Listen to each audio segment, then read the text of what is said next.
Hello दोस्तों, गुलबर्गा में सबसे लोकप्रिय पर्यटक आकर्षण गुलबर्गा किला 12वीं शताब्दी में काकतीय राजा गुलचंद द्वारा बनवाया गया था।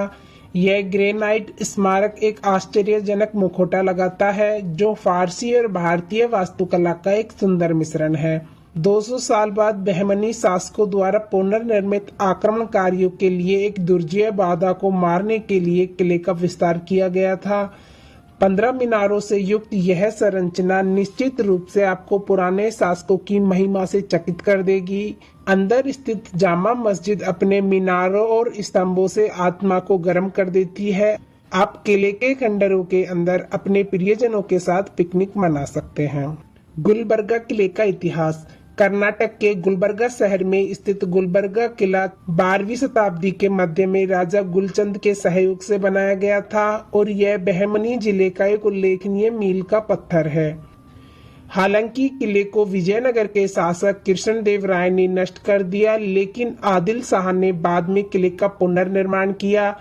दिल्ली सल्तनत के मोहम्मद बिन तुगलक ने 14वीं शताब्दी की शुरुआत में दक्कन पर कब्जा कर लिया और इसमें गुलबर्गा भी शामिल था। बहमनी सल्तनत की स्थापना 1347 में अलाउद्दीन हसन द्वारा दिल्ली से नियुक्त किए गए मुस्लिम कार्यालयों के विद्रोह में हुई थी। गुलबर्गा वास्तव में बहमनी साम्राज्य की राजधानी थी और 12वीं शताब्दी के मध्य में राजा गुलचंद ने गुलबर्गा किले का निर्माण किया था। हालांकि किले को विजयनगर के सम्राट कृष्णदेव राय ने ध्वस्त कर दिया था। 1459 से 1511 के दौरान आदिल शाह वंश के संस्थापक यूसुफ आदिल शाह ने कृष्णदेव राय पर विजय प्राप्त करने के बाद किले का पुनर्निर्माण किया। पराजित विजयनगर सम्राट के धन की मदद से किले का जीर्णोद्धार और नवीनीकरण किया गया। बहमनी वंश के गुलबर्गा किला पर शासन करने से पहले कई राजवंश थे जिन्होंने जिले पर शासन किया था। उनमें से कुछ राष्ट्रकूट, चालुक्य, काकतीय वंश, वारंगल के राजा और हलेबीडु के होयसल हैं। 1347 से 1527 तक गुलबर्गा को बहमनी राजवंश की राजधानी बनाया गया और गुलबर्गा को इसका मुख्यालय बनाया गया। बाद में वर्ष 1424 में बहमनी ने राजधानी को गुलबर्गा से बीदर स्थानांतरित कर दिया। इसका पुनर्निर्माण यूसुफ आदिल शाह ने किया था, जिन्होंने विजयनगर साम्राज्य को पराजित करने के बाद बीजापुर सल्तनत की स्थापना की थी। कहा जाता है कि मूल रूप से वारंगल के राजा गुलचंद द्वारा बनाया गया था। गुलबर्गा किला को बाद में बहमनी राजवंश के शासक अलाउद्दीन हसन बहमन शाह ने मजबूत किया था। कालाबुरागी किला 3 किलोमीटर की परिधि के साथ 20 एकड़ के क्षेत्र पर कब्जा कर रहा है। इसकी दीवारों के बीच 30 फीट खाई के साथ एक दोहरा किला है और यह पश्चिम एशियाई और यूरोपीय सैन्य वास्तुकला के मिश्रण को दर्शाता है। किले में 26 तोपों के साथ 15 गढ़ हैं। इनमें से एक तोप करीब 25 फीट लंबी है। कालबुर्गी किला समय के साथ राष्ट्रकूट, चालुक्य, कल्याणी के कलचुरी, देवगिरी के यादव, विजयनगर साम्राज्य, होयसला साम्राज्य और दिल्ली की सल्तनत के शासन के अधीन रहा। गुलबर्गा किले की वास्तुकला। ईरान की फारसी वास्तुकला गुलबर्गा किले की वास्तुकला को प्रेरित करती है। किले का डिजाइन स्पेन में कॉर्डोबा की महान मस्जिद से प्रेरित है और इसमें विशिष्ट धनुषाकार द्वारा और मुरिस वास्तुशिल्प सुंदरता है। बहमनी राजवंश की स्थापना के बाद ही दक्कन में सुंदर फारसी वास्तुकला अस्तित्व में आई। निर्माण बहुत प्रभावशाली है और आगंतुकों पर इसका स्थायी प्रभाव पड़ता है। बगीचे, मस्जिद, मेहराब और किले के अंदर के महल साथ ही साथ गुलबर्गा शहर में एक पूरे के रूप में भारत फारसी वास्तुकला के चमत्कारों के बारे में बात करते हैं जो डेक्कन में विकसित हुए थे। यह मुख्य रूप से 1347 में बहमनी राजवंश के गठन के बाद हुआ। गुलबर्गा किले में आकर्षण। गुलबर्गा किले में कुछ प्राचीन मस्जिदें, इमारतें, अस्तबल और मंदिर शामिल हैं। किले के भीतर टावर और गोला बारूद के ढेर जैसी संरचनाएं भी हैं। जामा मस्जिद और ख्वाजा बंदे नवाज का मकबरा किले के परिसर के भीतर स्थित है और देश भर से कई लोग आशीर्वाद लेने के लिए यहाँ आते हैं।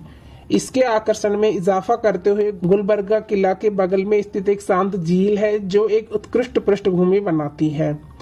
झील के किनारे वापस बैठे और अपनी आंखों के सामने आसपास के लुभावने दृश्य के साथ आराम करें। किले के भीतर एक खजाना है जिसमें कुछ पुरानी वस्तु डी8 शामिल है। पर्यटक अक्सर गुलबर्गा किले के पास बहने वाली 2 नदियां भीमा और कृष्णा को देखने जाते हैं। किला बहुत बड़ा है और लगभग 48,000 वर्ग फुट के क्षेत्र में फैला हुआ है। गुलबर्गा किले के आसपास दर्शनीय स्थल ख्वाजा बंदे नवाज दरगाह। 14वीं शताब्दी के दौरान सूफी ख्वाजा बंदे नवाज ने भारत में इस्लाम के प्रसार में महत्वपूर्ण भूमिका निभाई। उन्हीं के बाद इस मस्जिद का निर्माण हुआ था। दरगाह दुनिया भर के पर्यटकों को आकर्षित करती है और जामा मस्जिद के अलावा गुलबर्गा किले के पास प्रमुख आकर्षणों में से एक है। गुलबर्गा किले में जामा मस्जिद।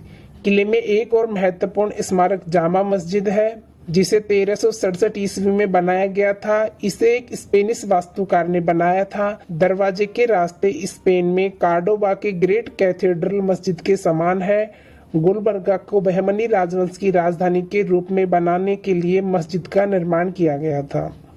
मस्जिद में 5 बड़े गुंबद, 75 छोटे गुंबद और 250 मेहराब हैं। मस्जिद की विशेषता यह है कि इसमें कोई खुला प्रांगण नहीं है और मीनारे भी नहीं हैं। मस्जिद के पश्चिम की ओर एक बड़ा गुंबद है और मस्जिद के चारों कोनों पर छोटे गुंबद हैं। इसे दक्षिण एशिया की सबसे अनोखी और खूबसूरत मस्जिदों में से एक माना जाता है। गुलबर्गा किले में विश्व की सबसे लंबी तोप। भारतीयों के लिए यह बड़े गर्व की बात है कि विश्व की सबसे लंबी तोप कर्नाटक के गुलबर्गा किले के परिसर में स्थित है। यह बहमनी सल्तनत के शासनकाल के दौरान स्थापित किया गया था और शुद्ध रूप से मिश्र धातु से बना है। तोप को 12 गाजी तोप के रूप में जाना जाता है और यह 29 फीट लंबा और जिसमें 2 फीट का व्यास और 7 इंच की मोटाई है। शस्त्र और गोला बारूद भंडारण गोदाम यह किले के सबसे अधिक देखे जाने वाले हिस्सों में से एक है। बहमनी राजवंश की लड़ाइयों के दौरान इस्तेमाल किए गए अधिकांश हथियार और गोला बारूद किले के भीतर संरक्षित किए गए हैं। हाथी और घोड़ों का अस्तबल। ये हाथी और घोड़े रखने के लिए इस्तेमाल किए जाने वाले अस्तबल हैं, जो राजा गुलचंद और बाद में बहमनी जिले के राजाओं के थे। गुलबर्गा किले के बारे में सामान्य ज्ञान।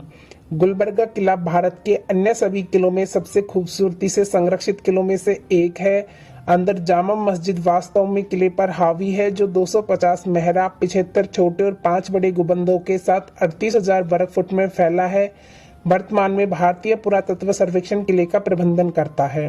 किला तत्कालीन स्थापत्य शैली की स्थापत्य भव्यता को चित्रित करता है और यह शहर की ऐतिहासिक पृष्ठभूमि का संक्षिप्त विवरण देता है। गुलबर्गा किले की यात्रा का सबसे अच्छा समय। पूरी तरह से दर्शनीय स्थलों का आनंद लेने के लिए पैरों पर घूमना सबसे अच्छा है, इसलिए सुखद मौसम बहुत जरूरी है।